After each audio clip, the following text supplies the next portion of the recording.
parle maintenant d'Arthur William Landry de Grand-Anse, qui voudrait qu'on reconnaisse son apport au village historique acadien. Alors, Marie-Claude, il prétend que c'est grâce à son mémoire qu'on a choisi ce site-là. Tout à fait. Aucun doute ne subsiste dans son esprit. L'enseignant à la retraite a entre ses mains des documents qui décrivent comment son éloge de la rivière du Nord aurait influencé les bâtisseurs du village historique acadien. Et à voir la minutie avec laquelle il a conservé tous ces papiers, on comprend que c'est une reconnaissance qui lui tient à cœur.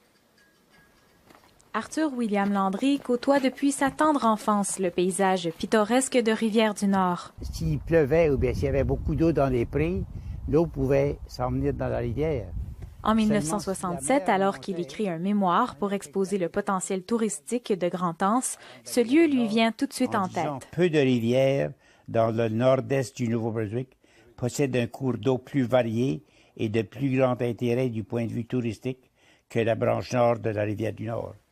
Selon lui, cette description a inspiré les fonctionnaires de la province qui ont annoncé, 3 ans plus tard, que le village serait construit entre Bertrand et Grand-Anse.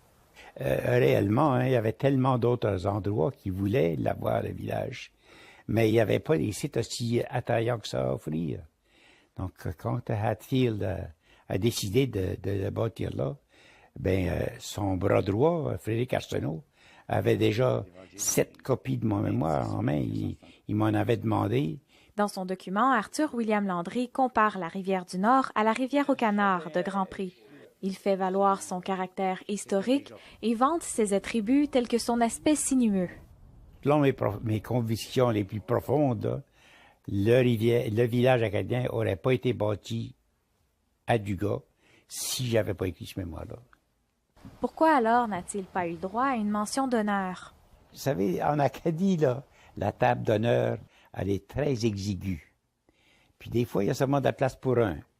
Ça fait que les autres, il faut qu'ils se rangent. À 95 ans, Arthur William Landry croit mériter à tout le moins qu'on lui dise merci. Tout simplement que ça sorte au grand jour, que j'ai fait ma part, que j'ai écrit ce mémoire-là, puis que ce mémoire-là a été l'inspiration pour le village. Et pas plus que ça. Ce serait une raison de plus de marcher la tête haute quand il visite le village historique acadien. Marie-Claude Renette, Radio-Canada, Rivière-du-Nord.